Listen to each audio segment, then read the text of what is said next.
हम रेफ्रिजरेंट भी बोलते हैं। अब यह टेम्परेचर और प्रेशर बहुत ज़्यादा है तो इसको हमें डाउन करने की ज़रूरत है। इसलिए इस हाई टेम्परेचर और प्रेशर वाले रेफ्रिजरेंट को कंडेंसर यूनिट के पास में भेजा जाता है, जो रेफ्रिजरेटर के पीछे लगी हुई कुछ ऐसी ट्यूब होती है जो हमें आसानी से दिखाई दे जाती है। और इस ट्यूब से जब हाई टेम्परेचर वाला रेफ्रिजरेंट फ्लो करता है तो बाहर के इन्वायरमेंट से हीट एक्सचेंज करने लग जाता है, क्योंकि कंडेंसर कोयल का टेम्परेचर बहुत ज़्यादा होता है और इन्वायरमेंट का टेम्परेचर बहुत कम, तो रेफ्रिजरेंट धीरे धीरे कूल होने लगता है। कंडेंसर के ऊपर कुछ इस तरीके के सपोर्टिंग वायर लगे रहते हैं जो कंडेंसर को सपोर्ट भी करते हैं और रेफ्रिजरेंट को कूल करने में भी हेल्प करते हैं। क्योंकि यह कंडेंसर ट्यूब से टच रहते हैं तो कंडेंसर ट्यूब का टेम्परेचर कुछ इनमें ट्रांसफर हो जाता है और इन्वायरमेंट से यह हीट को एक्सचेंज करके रेफ्रिजरेंट को ठंडा करने में हेल्प करते हैं। जब रेफ्रिजरेंट इतना लंबा रास्ता तय करके कंडेंसर कोयल से बाहर निकलता है तो इसका टेम्परेचर 45 डिग्री सेंटीग्रेड तक रिड्यूस हो जाता है और जब टेम्परेचर डाउन आता है तो गैस लिक्विड में बदलने लग जाती है। इसको थोड़ा आसानी से समझे तो जब हम पानी को गर्म करते हैं तो वह वेपर में बदल जाता है और जब उनको ठंडा करते हैं तो वापस लिक्विड में बदलने लग जाता है। तो ठीक ऐसा ही इस गैस के साथ में होता है। कंडेंसर यूनिट से जब गैस बाहर निकलती है तो यह थोड़ी ठंडी होकर लिक्विड में बदलना शुरू हो जाती है। अब कंडेंसर यूनिट से निकलकर यह रेफ्रिजरेंट जाता है कैपिलरी ट्यूब के पास में। कैपिलरी ट्यूब कुछ इस टाइप का एक कॉपर की ट्यूब होती है जिसका डायमीटर 0.5 mm से लेकर 2.2 mm तक होता है और इसकी लेंथ मैक्सिमम 5 मीटर तक हो सकती है। कैपिलरी ट्यूब एक थ्रोटल डिवाइस होती है जो हाई प्रेशर को लो प्रेशर में बदलने का काम करती है और यही वह डिवाइस है जो रेफ्रिजरेंट को एकदम ठंडा भी कर देती है। इसको थोड़ा समझने की कोशिश करते हैं। कैपिलरी ट्यूब सिर्फ और सिर्फ एक कॉपर की ट्यूब होती है और इसमें ना कोई इलेक्ट्रिसिटी दी जाती है ना ही इसमें कोई मूविंग पार्ट होता है। जो प्रेशर ड्रॉप होता है वह इस ट्यूब की लेंथ के डायरेक्ट प्रपोजन में होता है और डायामीटर के इनवर्स प्रपोजन में होता है। तो जैसे जैसे इस ट्यूब का डायामीटर कम होता जाएगा तो प्रेशर ड्रॉप बढ़ता जाएगा और हम लेंथ भी इंक्रीज कर देते हैं डायामीटर के साथ में तो प्रेशर ड्रॉप और ज़्यादा इंक्रीज हो जाएगा। अब प्रेशर ड्रॉप का आपको सिंपल मतलब समझने की ज़रूरत है। प्रेशर ड्रॉप बढ़ रहा है मतलब प्रेशर का ड्रॉप जो है वह बढ़ता जा रहा है, यानी एक्चुअल में प्रेशर कम हो रहा है। तो जब रेफ्रिजरेंट इस कैपिलरी ट्यूब से बाहर निकलता है तो उसका प्रेशर ड्रॉप होकर 0.6 बार तक पहुंच जाएगा और जब इतना प्रेशर का ड्रॉप हो जाएगा तो टेम्परेचर भी रिड्यूस हो जाएगा। तो जब इस ट्यूब के अंदर रेफ्रिजरेंट एंटर हो रहा था तो उसका टेम्परेचर था 45 डिग्री सेंटीग्रेड और जब बाहर निकलेगा तो उसका टेम्परेचर -16 डिग्री सेंटीग्रेड तक पहुंच जाएगा। और जब टेम्परेचर इतना कम हो जाएगा तो 75% जो गैस थी वह लिक्विड में बदल जाएगी। रेफ्रिजरेटर के अंदर फ्रीऑन गैस काम में लेते हैं जिसका नेचर होता है वह बहुत जल्दी ठंडी होकर लिक्विड में भी बदल जाती है और बहुत जल्दी गर्म होकर वेपर में भी बदल जाती है। इसीलिए फ्रिज के अंदर इसी गैस को काम में लेते हैं।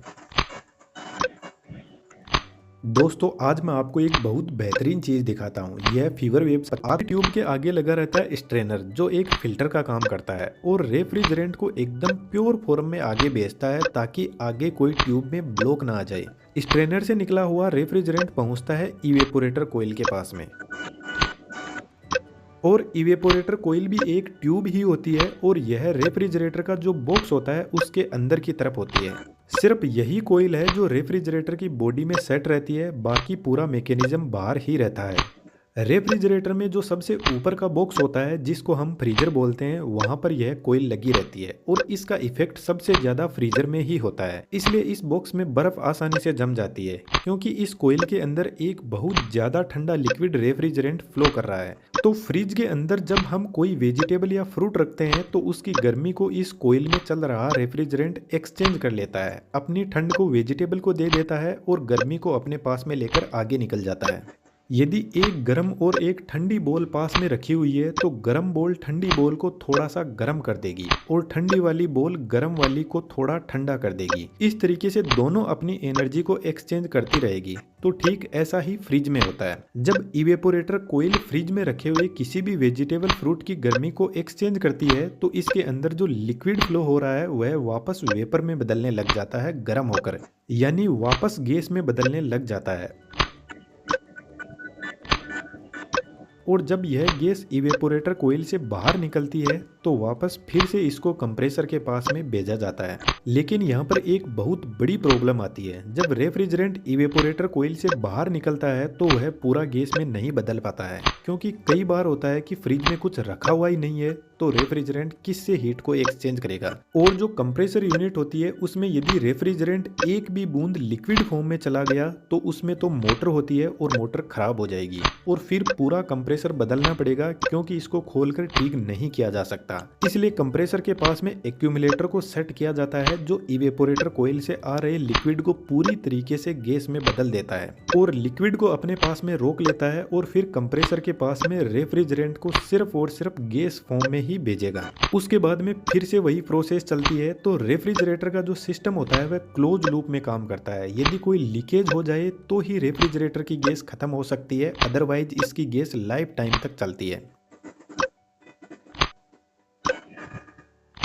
लेकिन आप कई बार नोटिस करोगे फ्रिज में कि जो इवेपोरेटर कोइल है उसको बहुत स्ट्रगल करना पड़ता है। आपने गर्मियों में देखा होगा जब हम किसी गिलास में एकदम ठंडा पानी या कोल्ड ड्रिंक डाल देते हैं तो उसके चारों तरफ पानी की बूंदें जम जाती है। तो ठीक ऐसा ही इवेपोरेटर कोइल के साथ में होता है। फ्रिज के अंदर जो भी थोड़े बहुत वाटर वेपर होते हैं, जब कोइल ठंडी होती है तो उसके पास में चिपक जाते हैं और कोइल के चारों तरफ ही बर्फ जम जाती है, जिसकी वजह से इवेपोरेटर कोइल सही से हीट एक्सचेंज नहीं कर पाती है और इवेपोरेटर कोइल लिक्विड को गैस में नहीं बदल पाती है। इसलिए इवेपोरेटर कोइल के चारों तरफ एक हीटर कोइल भी लगी रहती है जो हर 5 से 6 घंटे बाद में ऑन होती है और इवेपोरेटर कोइल के ऊपर कोई बर्फ जमी हुई है तो उसको हटा देती है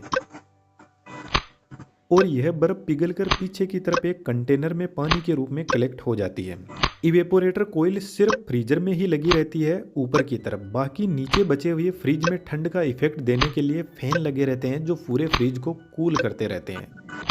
अब मैंने आपको बताया कि कंप्रेसर फ्रिज का हार्ट होता है, तो फ्रिज में दिमाग भी होता है और उसका दिमाग का नाम है थर्मोस्टेट। जब हम कूलिंग इफेक्ट को कम या ज़्यादा करते हैं तो उस टाइम थर्मोस्टेट कंप्रेसर की स्पीड को कम या ज़्यादा करके टेम्परेचर को कंट्रोल करता है।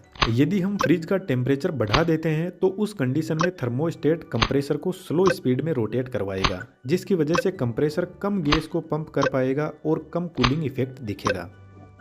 जो डीप फ्रीज होते हैं उनमें कंडेंसिंग कोइल का स्ट्रक्चर बदल दिया जाता है जो कुछ इस टाइप का होता है और उसमें एक फैन लगा रहता है जो कंडेंसिंग कोइल की गर्मी को बाहर निकालने का काम करता है। बाकी काम करने की प्रोसेसिंग सभी फ्रिज की एक ही जैसी होती है। दोस्तों 3D एनिमेशन की बेहतरीन